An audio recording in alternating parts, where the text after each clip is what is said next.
But first of all, can you introduce yourselves? I'm Thomas. And I'm Johnny. So both of you have been coming here for quite some time. How long? About 9 years. 10, Yes. 10 next year. So since you've been here, what sort of steps towards independence started things to make you think I can do that on my own? Well, obviously coming to club independently, because before years ago I used to travel on the minibus. And how about you, Johnny? Me, the way I started my independence was when my old school that me and Tom used to go to, we all went through this trial with Travel training.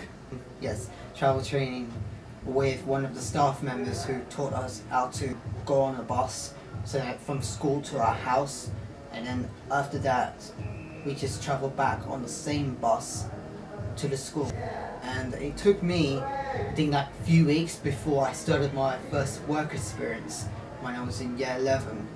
And it took me some while to wait for the moment to step away from the mini buses, like ring buses or any mini buses that takes me home or to like youth club or school, to travel on buses. Thomas, you started travelling to youth club on your own, didn't you? And did your mum put you on the bus one end and Ashok meet you at the other end? But when you first started? Yeah, I think Mum was meeting me, I can't remember. And It was- Ashok met you at the other end? Yeah, I think it was something like that. Yeah, it helped me to travel on my own by my mum meeting me one end and Ashok on the other end. Did you go further after that? So Yes. Where did you go next with your travelling? Well, I travel on my own now everywhere. Up to London, North London, anywhere, everywhere now. Was it important to be able to travel for you? Yeah, to it was work? important for me to travel train. Yeah, I use it when I go over to work, yeah. And how about you, Johnny? Where do you use your travel training experience? I travel, started with some familiar places before I go further beyond out of my comfort zone to anywhere, like for a job interview, for the places to go, for events, and as well as meeting somewhere like in North London, West London or East London or somewhere like further southeast in the area that I may not be familiar with, as long as I know the route, how to get there with using the correct information. If, say for instance, if there was some minor hip problems on the route, then I had to use alternative ways how to get there. What would happen if someone said to you tomorrow you can't travel anymore? How would you feel? I would feel upset. What would the difference be in your lives? It would be me making a lot of difference, because I love travelling.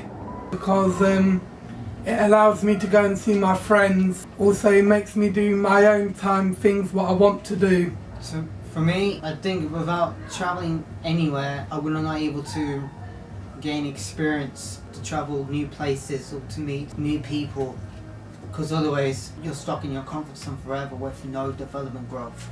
What thing particularly helped you when you first started? I think I first started realising about travelling independent when I was in year 10 or year 9, when I realised that my ambition was probably to move out, to consider my options of whether to go any places, or the other option was to college. I did go to college in the end, but in order to do that, because I know there's no transportation can get me to a college, I had to travel, had to practice my travelling places to places.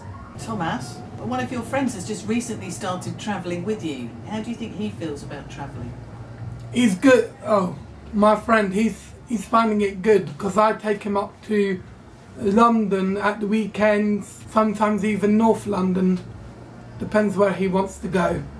What do you do together? When you go to North London, what do you do? I don't know, we'll go off, stop off, buy a coffee or something, and then look around the area and go back on the tube somewhere, back home. What makes you feel safe when you're travelling? What makes me feel safe about travelling is to make sure I have all my belongings with me at all times. Same thing. That's what makes me safe in travelling. Making sure that I have everything, such as bus pass, freedom pass, phone, ID for work and everything.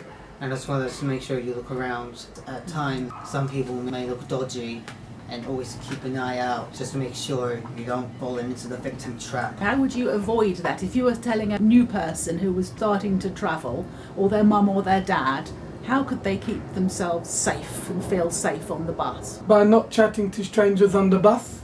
I would agree the same. Just make sure don't make eye contact with anyone. Just look out the window just to make sure. Or listen to your music on the bus. Yeah, that one too. I was about to say that.